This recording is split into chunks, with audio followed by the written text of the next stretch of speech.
Sain sinut kiinni, varas. Hei pojat. Meillä on täällä yksi pieni ongelma. No mitä nyt taas? Täällä on poliiseja!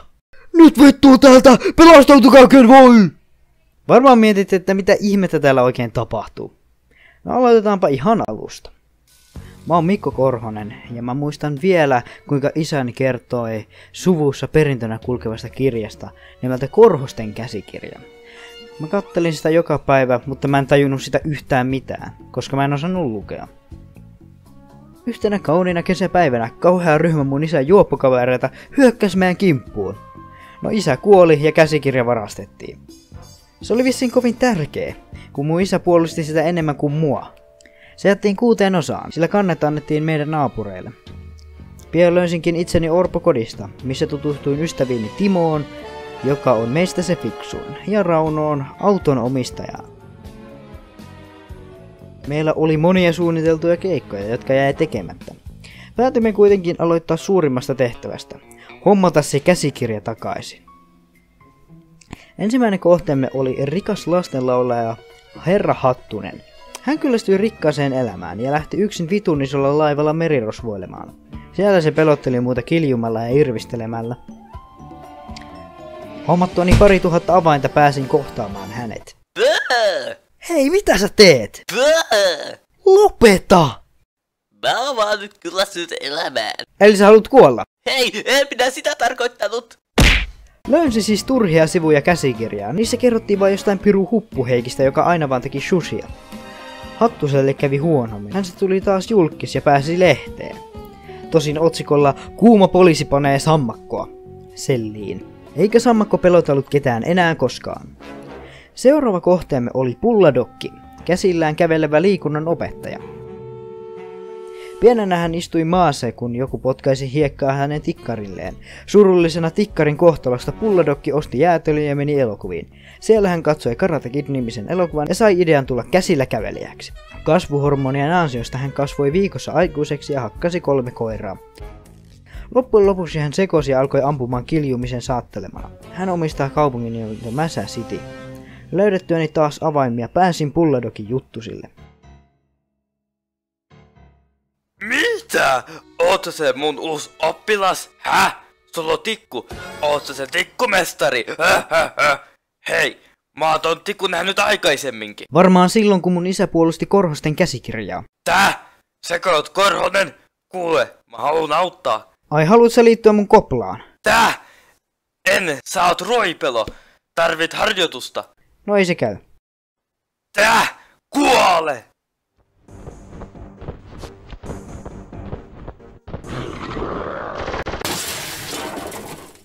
Löysin taas toisen turhan sivun.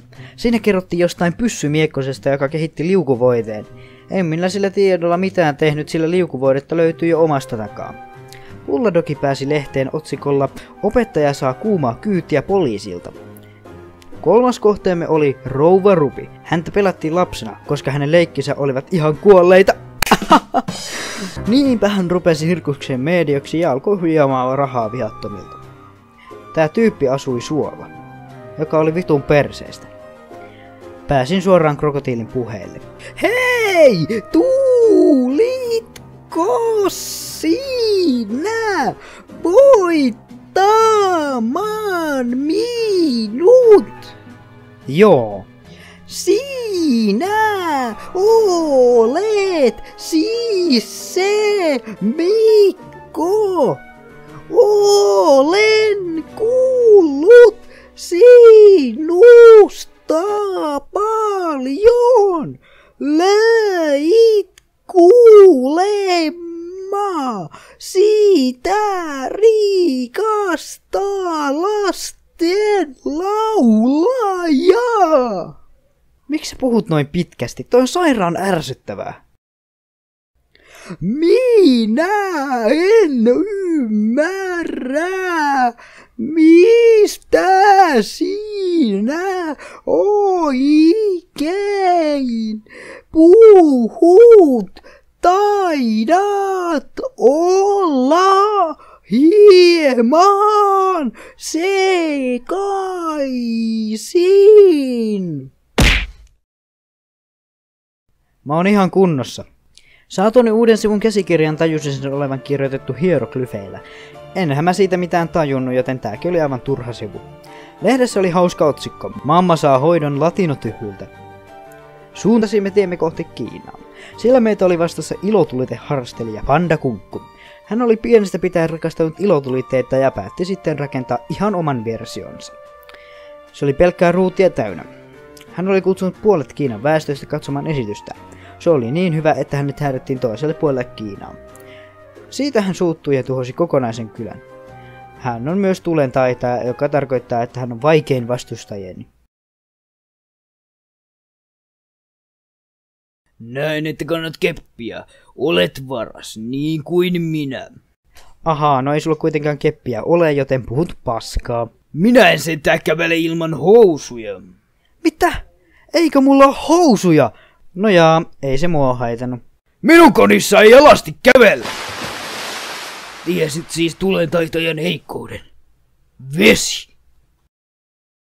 Hoidettuni Panda Kunkun otin omani ja lähdin. Siinä kirjan sivussa oli jotain outoa. Siinä joku mies vinkkasi minulle silmää lentäessä lentokoneella. Se pelotti niin paljon, että hommasin tykin autoomme. Lehdessä oli taas otsikko. Kuuma poliisi hoitelee pandan kylmästi. Viimeinen kohteemme oli Harold. Suuri pöllö, josta en tiennyt oikein mitään. Pelotti todella kohdata hänet. Katso näitä turvajärjestelmiä. Sä et koskaan pääse läpi. Hei katos tonne, tuolla on joku vankina. Taitaa olla poliisivoimiin kuuluva työntekijä, Esmeralda. Pitäisköhän se vapauttaa? Ulkoolet, sehän on poliisi. No ei se meitä täällä voi pidättää. Mutta entä jos toi on Ansa? En usko. Kuka nyt poliisin laittaa syötiksi? Olet kyllä oikeassa. Alkavat olla kansautani! Mitä? Auta mua! Olet hölmö, niin kuin kaikki korhoset. Mä sanoin, että se on Ansa. On hakkeroinnin aika. Kiitti, että autoit mua. Nyt mä autan sua vuorostaan, rikollinen. Ehkä mä saan potkut tästä paskasta työstä. Wow, siis poliisi, joka ei pidä työstään. Tää on uutta. No vittu, ihan sama mitä mä ikinä teekään, niin mä saan vaan ylennyksiä. Kuulostaapa hienolta.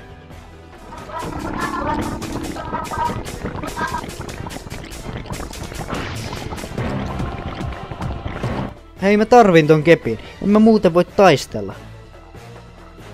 On siinäkin varas. Ei osaa tapella ilman pikkurisuaan. Haista paska. No sori. Hae se sun keppis. Mä voin suojata sua. Mitä vittua? Tuolla päällä on jetpacki tykeillä! No mun pakko hakea toi. Mikko, takanasi! Tervehdys Mikko Korhonen. Tapaamme taas. Moi. Mulla olisi yksi kysymys. Miksi sä varastit Korhosten käsikirjan? Mitä? Sanotko kovempaa, Nulikka? En kuulu yhtään mitään. Miksi varastit Korhosten käsikirjan? Ai minkä peruste kusikirjan? Voi vittu.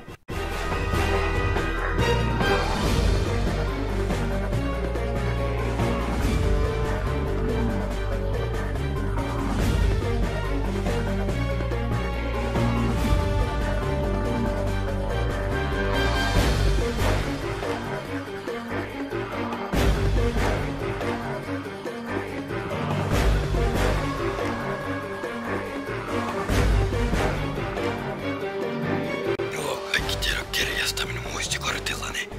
Jos tuot minut, tuot myös Korhosten muistiot. Se oli paskakirja muutenkin.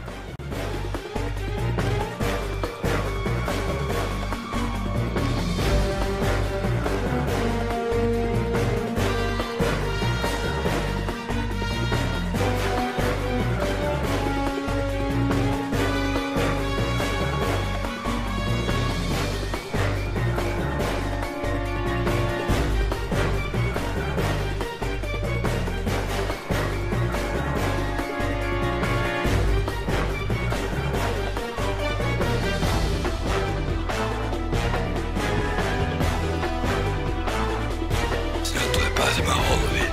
Rikkaudet ovat minun.